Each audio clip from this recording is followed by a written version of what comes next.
Hello and welcome to our latest Zoom in on net zero interview with me, James Murray, editor of Business Green, and we're delighted to be joined by one of our speakers at the upcoming Net Zero Festival, David Halpern, who is the Chief Executive of the Behavioural Insights Unit, or as it's more colloquially known, the Nudge Unit, which was set up several years ago within government, since been spun out. And works on all things around behaviour change, which obviously has a critical role to play in the net zero transition. David, just for those who don't know, could you just give us a little bit of background on the unit and your mission, the kind of work that you guys are doing? Sure, a pleasure to be here. Yeah, it was set up actually originally in Downing Street in 2010 in order to support people to make better choices for themselves, is the phrasing of the time. In most issues, when you look at them, involve human beings, whether you want people to pay their taxes on time or to live and eat more healthily or indeed save the planet. Most of it tends to involve human behavior. So it seemed like a good idea. Why don't we try and build some capability to actually understand what real humans do? The other thing which has been very distinctive about the team is we're very empirical. So we do lots and lots of actual tests and experiments to figure out, even if we think it's a good idea, does it actually work?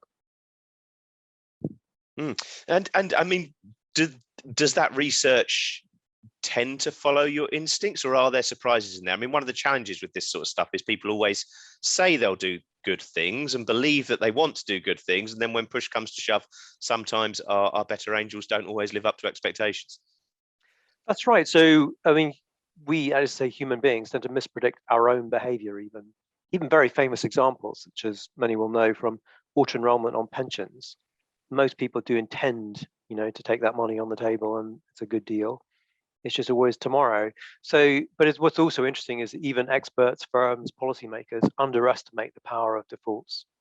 So they can see, oh, it'll make a bit of a difference if you switch it from an opt-in to an opt-out, but even experts tend systematically to underestimate just how huge a difference that it makes. So we tend to underestimate, in fact, part of a bigger story, those influences that affect our behavior. Quite often it can be environmental cues around us, or frankly it can be other people. So what other people are doing, for example, on net zero. One of the reasons why do we want those little tags on number plates was to just create a more overt signal that, oh look, other people are buying electric vehicles. That might seem silly, but that's a really major channel for influence which affects what we ourselves do. And are you seeing signs that that's working? Because I must admit, I've really noticed them. When you see those little green tags, you suddenly you're almost surprised as to how frequent they crop up now. Do you think that is having the desired effect? That one small change? Well, this particular one hasn't been tested as a trial, but what we see in other areas is we'd expect it to make a big difference. So we know in many fields what happens is that people underestimate particularly virtuous behavior in others. In fact, to go back to the classic example, people underestimate how many people pay their taxes on time. So when you give them the actual information, they're quite surprised, and it does in turn influence your behavior. So yeah, it can make a big difference. And the question is, does it start to tip? How long will it be before you turn up at lunch and your friends and they kind of give you a sideways look because they can see you don't have a tag on your number plate, like, oh goodness, James, what's wrong with you? Where's your EV? So yeah, it does matter, and it's particularly can be important in markets, what's sometimes called dynamic social norm. So people respond not only to what most people are doing, but they respond to what's the direction of travel. So a new trend can really influence your behavior in quite a big way. And obviously, some of this thinking, though, is a little bit controversial in some quarters, certainly parts of the media that are rather vocal on this stuff. You talked about people underestimating virtue, but then the sort of the trigger word of virtue is virtue signaling, and this particularly applies to some green behaviors, whether it's diet choices or electric vehicles and the like. I mean, what's your sort of response to those MPs or contrarians who might argue that this is virtue signaling? It's not really about change. It's about people feeling good about themselves and not necessarily making the big changes that are needed. Well, James, it's not a bad thing if you can make progress and people also feel good about themselves. Let's take that if it's a win. I mean, of course, there's discussion about if it's just virtue, just in inverted commas signaling, but of course, that can be real and it can still be effective in the impact it has. Of course, there are other questions and concerns that many of us have in the area around greenwashing, for example, where you think you're doing something which is effective and helping, but in fact it's not. And that is one of the very striking areas where the public has definitely moved, not only in the UK but a number of countries, where we can see it in public attitudes. People really do want to do things to help save the planet and get to net zero, a lot of goodwill, a lot of good intent. But when you get into the specifics, people don't know what to do. So there's quite a specific practical knowledge gap. And people often, think, well, if I could say no to that straw in a, some cool bar, that's great. But in the meantime, they won't, for example, think about, well, why don't I say to the company I work with and the trustees about my pension? Could it be invested in more green products? Which is more important. So people are often quite off kilter about what will really make a difference. And let's face it, you're also in a world often of kind of confuseology. So you're seeing products covered in claims, and it's quite hard to cut through. It also makes it potentially quite hard for a company which has got a really good product in the sense that it works well and it's green, etc. How do they distinguish themselves from the clamor and the rest of the noise? So that's not a small issue. I think it's quite a big issue, and I'd say that's probably more important than virtue signaling. I mean, it's virtue signaling which is not true is much more of a problematic than James, great, come in your EV. I don't care if you're virtue signaling, you're actually in the EV. So it's certainly celebrate it. It's a lot better than vice signaling, that's for sure. Just talking, you said at the start there that a lot of people kind of underestimate, and this is probably true of business leaders, it's certainly true of policymakers, underestimate how big a factor behavior change is in any kind of transition. I mean, specifically within the net zero transition, where do you feel people have maybe got some misconceptions about the role that behavior change could have? Because we seem to have this big pushback from some environmental groups, and some businesses believe this as well, of that, looking at what are effectively individual actions kind of detracts from the big systemic multi-billion pound finance, policy making changes that need to happen to fully decarbonize the economy. And that, sometimes it's even seen as a cover for those companies that don't want to move as fast as they should. Do you think those concerns are legitimate, or presumably you'd argue that actually, no, there is a big role here, and maybe we're underestimating how important behavior change could be to this transition? We have to keep your eyes on it, right? And me, Richard Thaler, others who work on this would actually long said you have to do stuff on price too. There are other measures, but there's a reason why the CCC and others have said around 2/3 of what has to be achieved involves behavior change. But I think there is then confusion about what that means. So there's at least three aspects. Let's be clear. Number one, direct change. Are there things that you can do to reduce your carbon footprint? Eat a little less red meat from Brazil and a few more pulses or whatever. Some of those things. It can be. I mean, it's part of the story, but it can also be a controversial and politically sensitive one, where it looks like you're just trying to clamp down, on demand, and it's got all those kind of issues. But there are two other areas really important. So another one is tech adoption. So we just actually inadvertently were touching on it with respect to, electric vehicles or heat pumps. It's all very well saying you want to do this, but it's going to disrupt somebody's home and their life. And however good your technology is, some of that is going to involve disruption. So some of we can do without. Decarbonize the grid, fantastic. Let's just get companies to do that, and the rest of us don't have to think about it. But there are at least some aspects of it which will be dependent on adoption.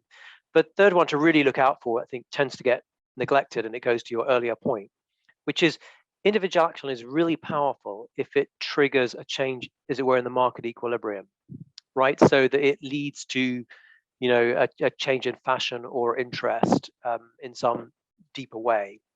So, a well-rehearsed example at this point, you may know we worked on the sugar levy. The sugar levy has now led to around a halving in the level of sugar in British drinks.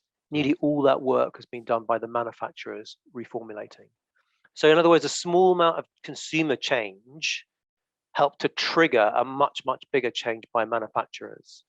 So that's really key. And one of the best things consumers can do, or activists can do, is to try and identify what are those kinds of behaviors which kind of reinforce a change in equilibrium and adoption of more effective practice, technology, better companies, greener companies, grow faster, that type of issue. Any points that you'd advise people to be pushing at currently? I mean, you mentioned the sugar tax. I mean, obviously the shift towards more climate-friendly diets would potentially be an obvious one. Any others that you think, that there's maybe we're close to a tipping point there, and just a little bit more behavior change could nudge us over? So the diet change is a really interesting one, and there's lots of reasons. It has a particular, let's face it, in a kind of geopolitical context right now, where you might face a bit of a choice across the world, which is, are we going to eat slightly more veggie burgers, or will American and Chinese consumers want to eat at the current level of meat, and literally another part of the world will then starve. So, that's an important one. I know this is sensitive in some ways. Are there other ones? You get a lot of it around, you could do a lot upstream, like on decarbonisation, but household is quite an important one. So heat pumps, there's a lot of focus, and indeed our sister organisation Nesta is doing a lot of work on that, which are quite disruptive. And can you get your home heat pump ready? You'd have to do it in one step. So that's a pretty important one. We also think when you zoom in on an issue like that, you try to find very particular issues. So a good one on heat pumps, right, is that when your boiler blows up, which remember about 2/3 of boiler replacements are so-called distressed purchases, who will you turn to? For most people, they will turn to their plumber, and they'll say, "Oh, I heard about these heat pumps thing," and it's quite likely he or she will go, "Oh, you're really sure about that? I've got in the back of my van the alternative." And so plumbers are really important. They're really, really important in the system. So you can spend a huge amount of effort on trying to make heat pumps cheaper, etc. But in the end, if your plumber shakes his head or her head, that's a major issue. So trying to identify some of these pinch points, which are maybe a bit neglected, alongside the kind of big, let's all shift to hydrogen, etc. It's like, what are we doing with plumbers? Really, really matters. So I think that's the area where I think some of the biggest wins can be had, is to identify where these kind of key, say in chemistry, the rate limiting step, where a little bit of effort will go a long way. Yeah. So it's very much that interface between those structural systemic policy issues and the behavior change. If you're not getting it right on both sides, then it's all becomes a lot harder. Yeah, and you work out what's the biggest, as I said, gap on it. So, a concrete example in this one would be, there's a lot of discussion, and we've done a lot of work ourselves on working out at what price would someone buy a heat pump. But, you might think we might do very well to spend some of that money on actually funding plumbers to put in their first heat pump for themselves or for their mother or whatever it would be, right? Because they're a key player. In fact, I remember a conversation a number of years ago with to do with one of the big boiler producers, who said, what's that company about? Or they're in the business of making life easy for plumbers. So if they're the key interlocutor, then you better figure out how do you make it work for them. So identifying what are those actual frictions that are getting in the way of saving the planet, and there's a lot to be said on that. I said another one is tends to get neglected is investment. It's very striking how a lot of people, they've now got pensions, not least because of auto enrollment, but very few tend to think of, is my pension invested in something which is relatively green? Absolutely. And that's a lot of money, a lot of leverage, and that people often aren't using. Absolutely. And just finally on this one, a lot of the attendees at the Net Zero Festival, they'll be looking at wanting to make these changes, wanting to accelerate their decarbonisation plans and the like. But there's always this concern about kind of backlash, whether it's the consumer backlash or political backlash against this agenda. It's a particular issue with this. You mentioned the sugar levy as an example earlier. Similar proposals were put forward for a meat levy in the sustainable food strategy, and literally dismissed by Number 10 in the press within hours of the idea even being floated, because it was just seen as too politically risky. Heat pumps are another area you've mentioned. We're already seeing a bit of a backlash there, with certain organisations or certain people arguing very forcefully that they don't feel the technology is right, that it's too expensive, or that it's elitist in some way. What would be your advice to kind of policymakers and businesses that are looking at doing more of this stuff, but fear, if we don't get this exactly right, we're going to wade into a culture war that they often would rather avoid than try and fight? Well, not many politicians want to go up and say, hey, let's have more taxes, and particularly right now. So hence, a meat tax, you can see why, would it be number one? But there are lots of other things that you can try and do. You can try and change defaults about, what are the alternatives to meat in workplaces and elsewhere. And as I said, really look also at where you get a win-win issue. So long before you get to a heat pump, there's clearly a lot more that can be done in relation to getting homes, as it were, heat pump ready, better insulated. What more can we do on that? What are the examples? We'd love to see more banks being more active, where they would say, you just got your new home, congratulations, James. What's the EPC? Hey, we would fund you to have an extra £10,000 because if you're going to do it up, now's the time, right? Yeah. So for firms as well as governments to work out where are those key moments, and key moments is really important. So timely moments when your behavior is disrupted or changed in some way, and hence the moved home example. We could go a lot further. Banks could go a lot further, specifically in this example, to prompt people at that key moment and say, hey, look, we would lend you a bit more if you want to upgrade. And by the way, the EPC, of course, is available. So that's a sort of win-win, right?